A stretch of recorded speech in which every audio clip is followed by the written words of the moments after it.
Please find a comfortable place to sit. Place your hands on your legs. Close your eyes or keep a soft focus on the screen. Take a deep breath in and out. A deep breath in and out. Continue to breathe deeply and slowly.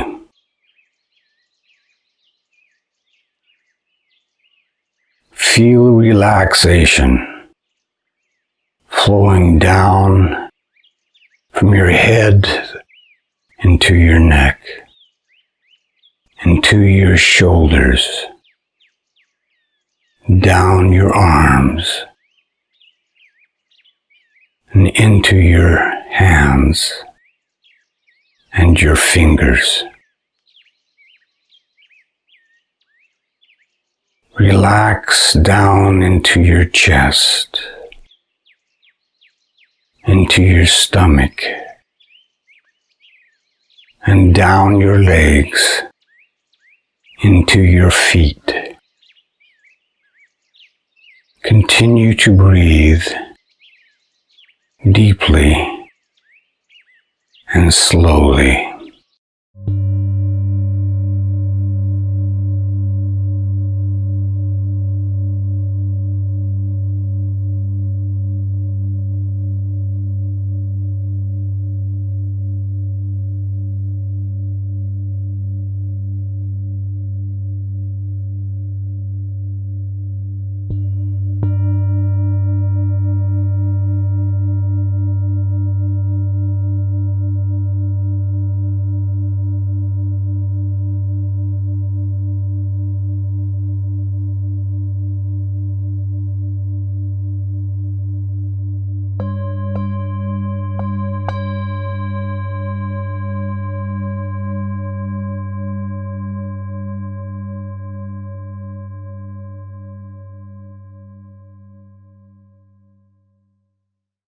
Okay.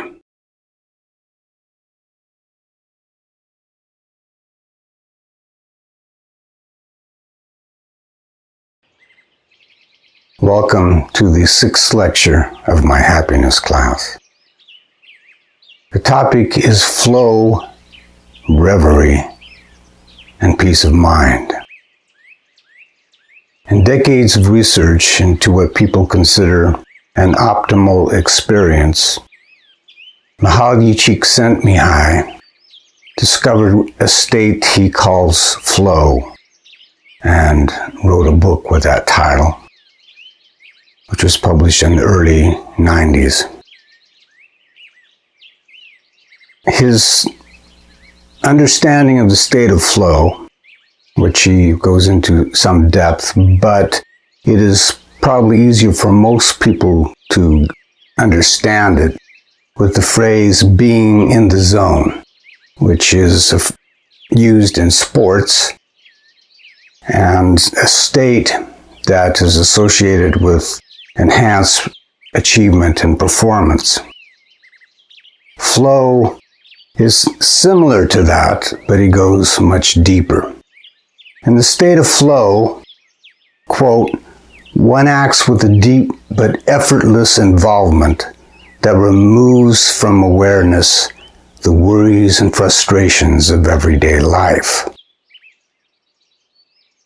The attributes of flow are 1, just as I said, deep and effortless involvement in a task that is going to engage your abilities and talents. There is also a focus on the present. And in that focus, there are no worries about the future or regrets about the past. In that state, the usual negative thoughts are not present. There is also an altered sense of time, where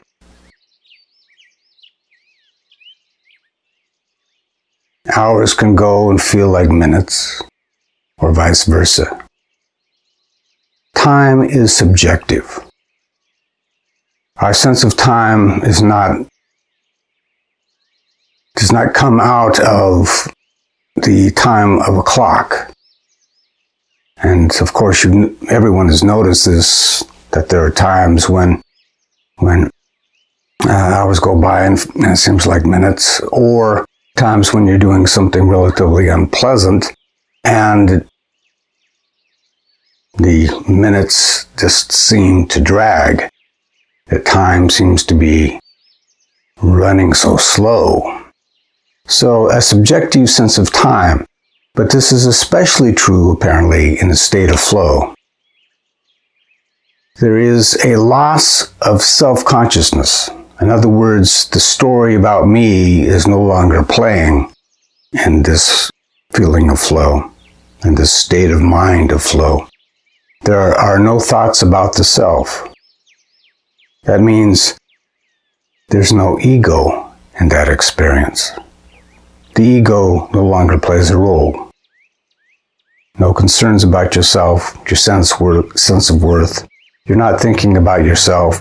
You're engaged in whatever activity has your focus.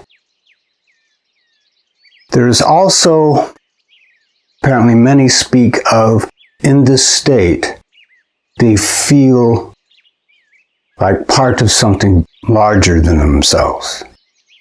As if the world kind of expands and they become part of the larger world. An expansion, if you will, of sense of being. Also, of course, the main point of the state of flow is how rewarding it is as an optimal experience. There is a sense of deep enjoyment. It is why Csikszentmihalyi says people will do almost anything to experience it. Eckhart Tolle also speaks of this desire to be intensely in the now, and that people will do dangerous things, like mountain climbing or racing, something where you have to be in the now or you're dead. They will go to extremes. People will go to extremes to feel this. It is a highly enjoyable moment of experience.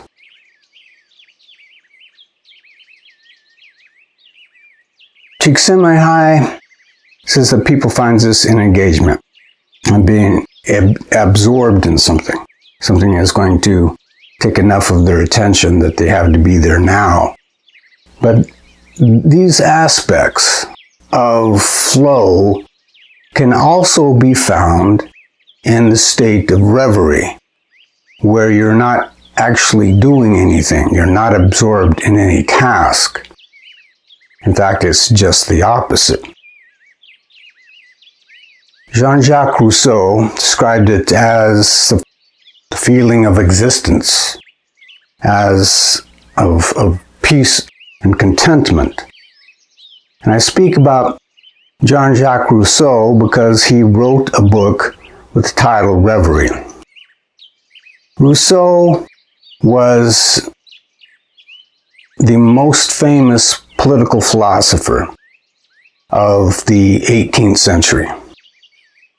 He was in France and wrote what you might call heretical political writings that greatly angered the powers that be.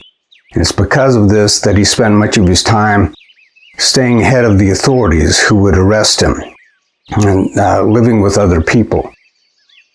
At some point in the later part of his life, he had gone to Switzerland, where he actually came from.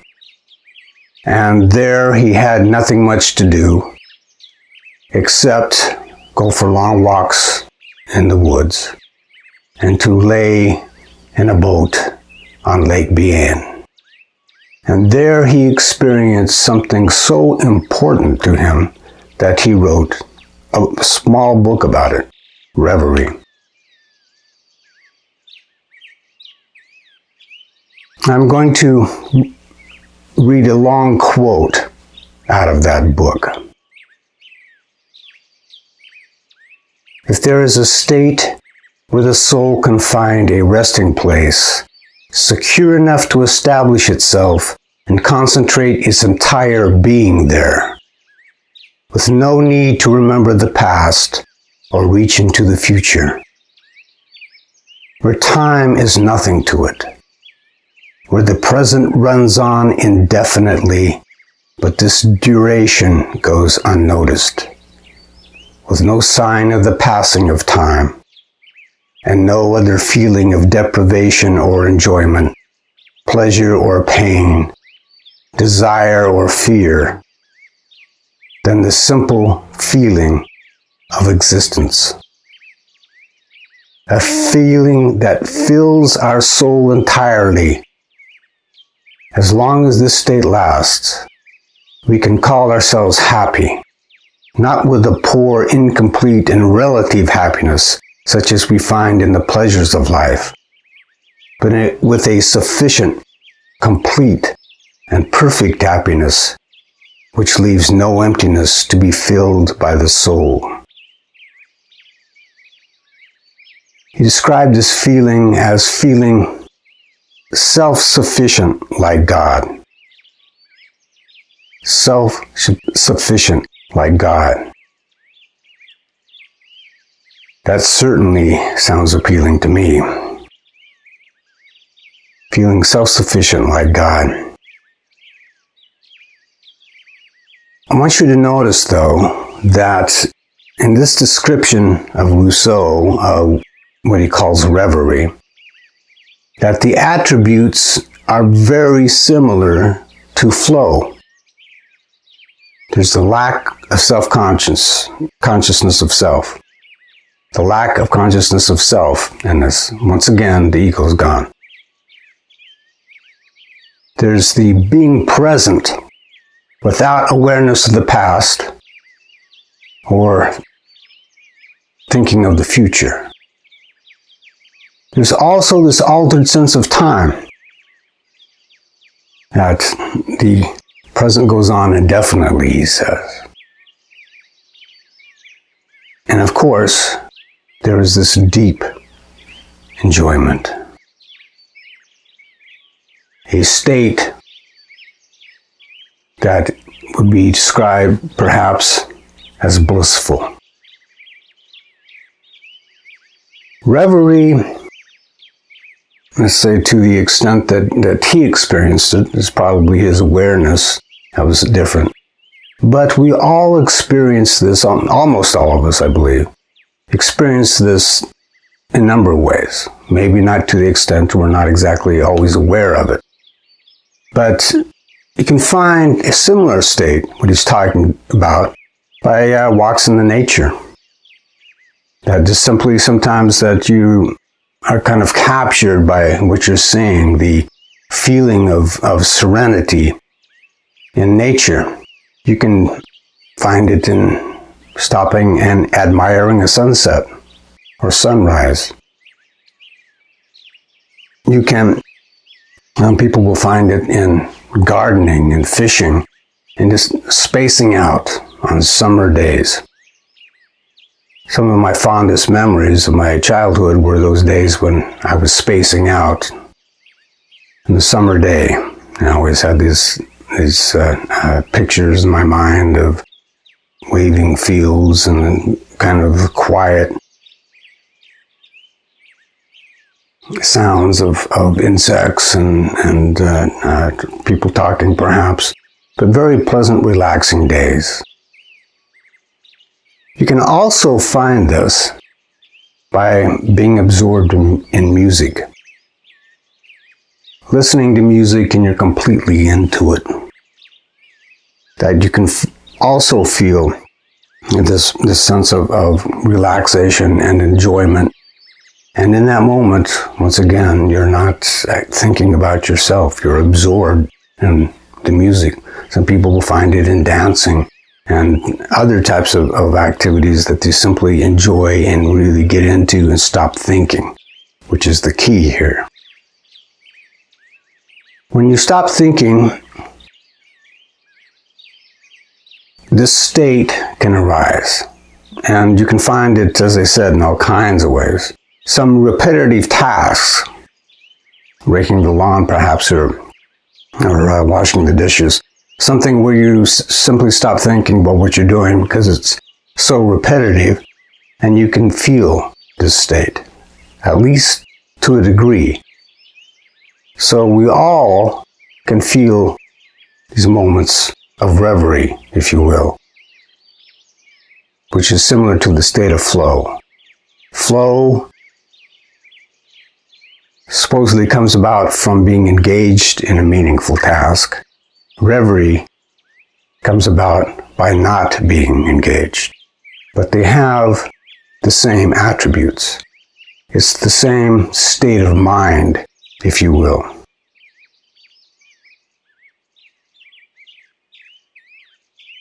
I'm going to turn to what I consider one of the most important concepts in our pursuit of happiness.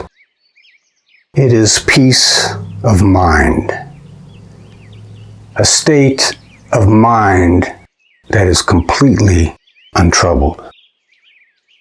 Nothing is troubling you. No negativity, no fears, no thinking about the future and what you have to do. With true peace of mind, there is only peace. And to have a state like that, you can't be judging anything in the present. You have to accept what is, whatever the experience is, without judgment, because judgment always brings the negativity. So true peace of mind, you don't judge. You accept, probably enjoy what is. There are no concerns, of course, about the past or future. Same thing as in flow and reverie, but with the peace of mind, this goes deeper. Because peace of mind is something that hopefully can last. When it comes to peace of mind, this is where you will find philosophers down through the ages have written a great deal about it. They've written about it as the true state of mind that is the most worthwhile state of mind that you can ever achieve. And many of them have said that became the goal of their life.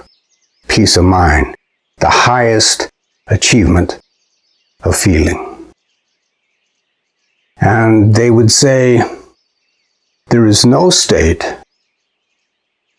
that can truly be called happy that is not founded on peace of mind. They're saying that all the other feelings that we associate with happiness are very pale and shallow if you don't have peace of mind. The holy grail, if you will, of philosophers down through the ages. I've had an opportunity to speak of peace of mind in a number of classes of a philosophical nature. When I speak of peace of mind and talk about it as a primary goal, at least many profess that in my generation, in the 60s, and that peace of mind has been seen as I said, the holy grail. I find that a lot of students don't buy it. Some of them say, oh yeah, peace of mind, of course. Others say, peace of mind sounds boring. I point out that you can't be bored and have peace of mind at the same time. Boredom is an unpleasant restlessness that cannot logically coexist with peace of mind. An unpleasant feeling does not go with peace of mind. Mutually exclusive. Others have said, and I've read this from some people who have written about it, they're saying that wishing for peace of mind is wishing for an early death. Because to have complete peace of mind, you have to forgo all feelings. You can't be at peace and feel at the same time. Peace of mind means no feelings. That is a misunderstanding about peace of mind. Those who have achieved a very deep peace and lasting peace have all said that once you achieve peace, a deep joy and love naturally arises into your awareness. Joy and love are inherent, they say, to a deep sense of peace. So peace of mind is not without feeling. You might say it is the height of feelings that you feel then. In peace, these feelings naturally arise into our awareness. People who have experienced it, some of them thought of as enlightened people, for example, in India and elsewhere. Eckhart Tolle talks about this as well. But they say that such feelings are the natural state at the core of our being. It is what we really are. And if you removed all the fears and insufficiencies of the ego and the chattering of our minds, these feelings arise into awareness. They say they were always there. They are the essence of our being. And the reason we're not aware of them is because of the ego and all of the thinking that keeps us unaware of those feelings. So with peace of mind, all those impediments, all those obstacles to these feelings are gone. So what arises then is this deep sense of peace, this deep sense of joy, this love. And they do speak of love as something that naturally arises when we achieve this peace. Here I want to confess. When I was in my late teens, late 60s and at least till 1971, I dropped acid. I took LSD. Altogether, I believe about 7 times. And then I stopped. So I took LSD and had some interesting experiences. It wasn't something that was pleasant enough that I wanted to continue with it. But it was the last time that I took LSD that I had kind of an insight, a feeling. I had agreed to drop acid, if you will, with some acquaintances. We were going to spend the night at their house. I was still living with my parents. And that night, we dropped acid. And we were going to go to a party.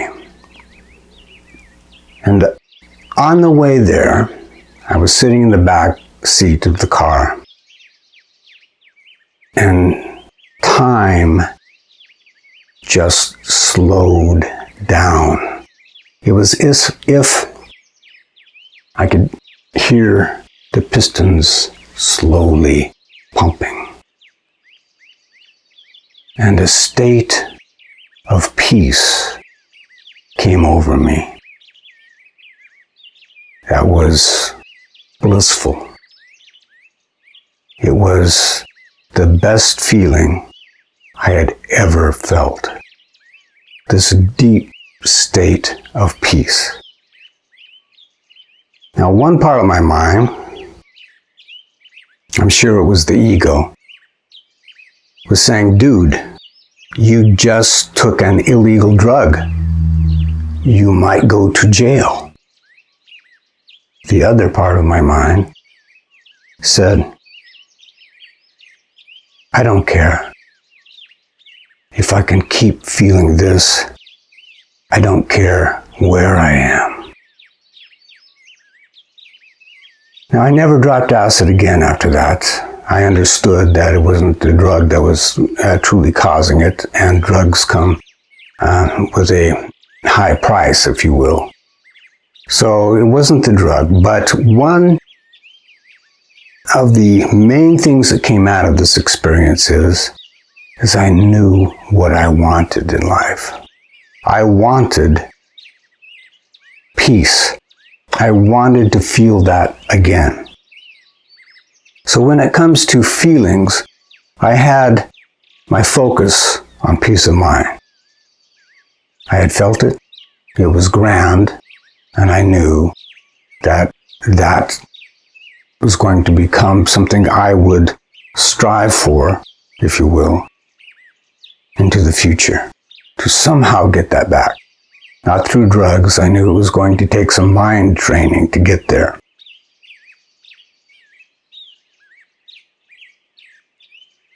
I had moments of peace, but then in my early life, I went into the army, I got married, had children.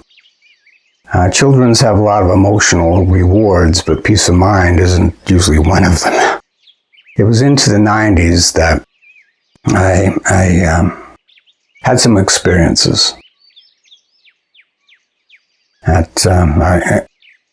And some things happened that truly brought me on a focused path towards peace.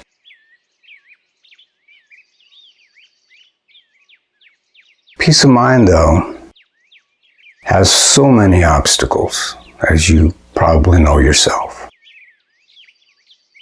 All of our judgments, all the judgments about what's happening in the world outside us, those unbidden feelings that we get, the fears and insufficiencies of ego, the needs of the body and expectations of other people, all of them are always intruding on our peace of mind.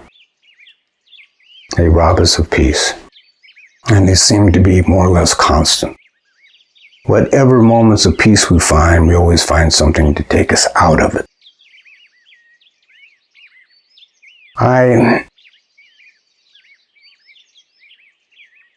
My mother sent me a book at the time. I had started my career at Wesley College. But she sent me a book out of the blue, and she didn't know what was in it. She says she just felt some sort of impulse, and it was on sale at Sam's Club, and she bought it and sent it to me. She never sent me any books before, and never since. The book was called A Course in Miracles. It is the most profound book I've ever read, and just in the category of what I'll call spiritual books, I've read hundreds. Very profound. But I also realize that if I'm truly going to find peace, I should look to the highest achievers. Those who claim, and others believe, sometimes millions of people believe, have actually achieved this state of mind. Peace. true deep peace. When I investigated this, I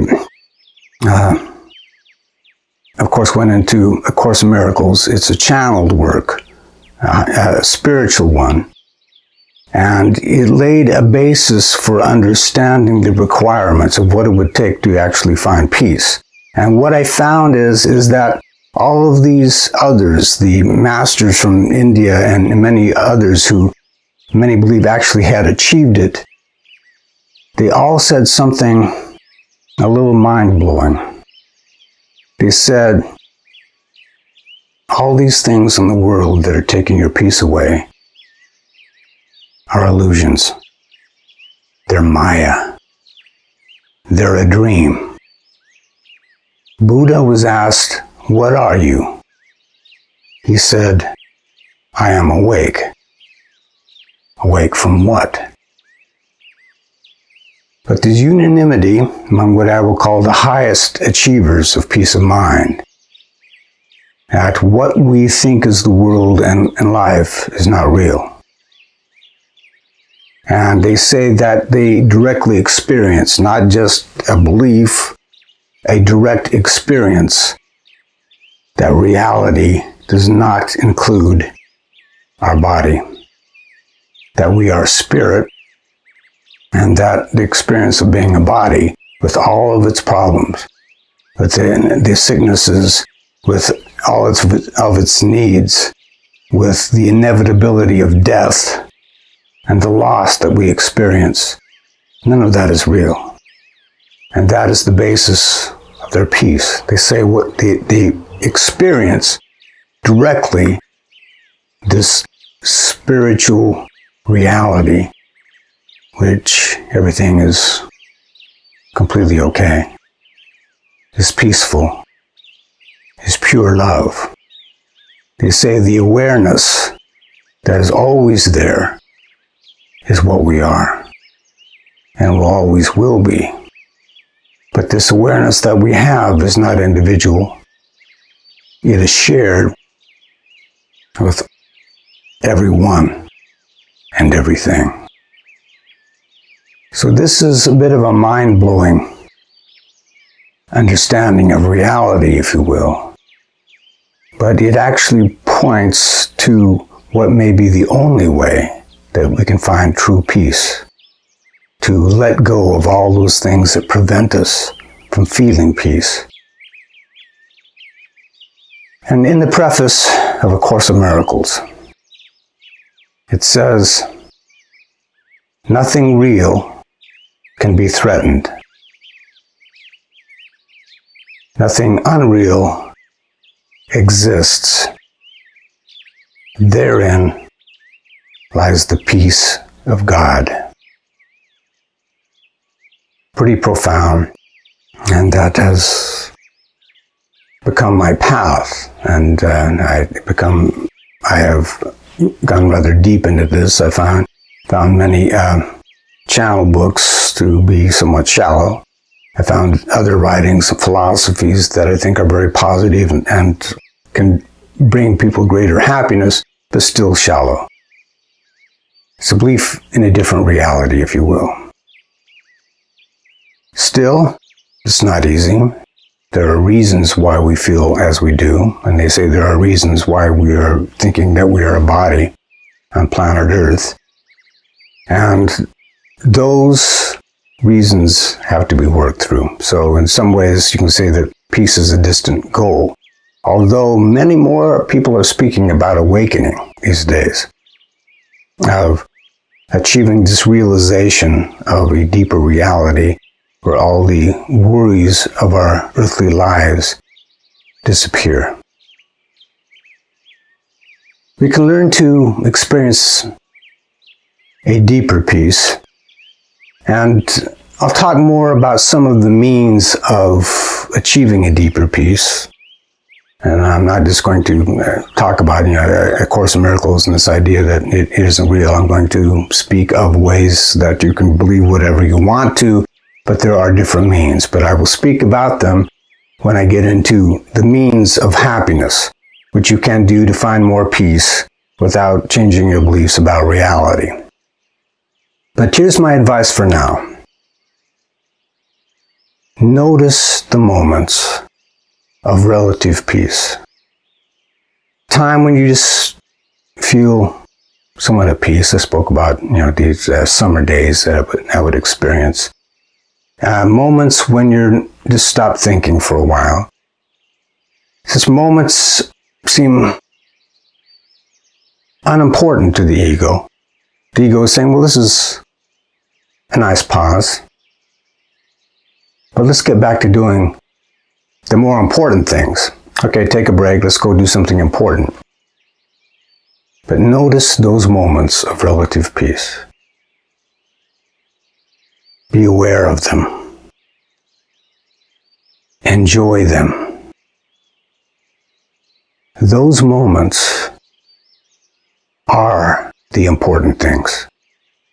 The doing is less important. When you gain that awareness, you pay attention, you focus on peace, on those peaceful moments. Maybe they don't last too long, but focus on them. And the more aware you are of them, the more you will have, the deeper they will go. And that will lead to a more peaceful life. My life has grown a lot more peaceful. I am not there yet. I don't have lasting peace of mind. And I still have the moments of anxiety and being driven somewhat. But I have far more peace in my life. The sharp edges of life seem to have become a lot more rounded. The speed bumps flatter. So I found more peace in my life. And every step of progress is its own reward. Be aware. Be aware of peace. Those moments,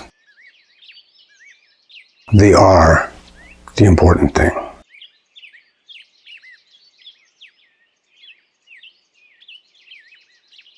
Next lecture, I'm going to speak about my favorite topic, love.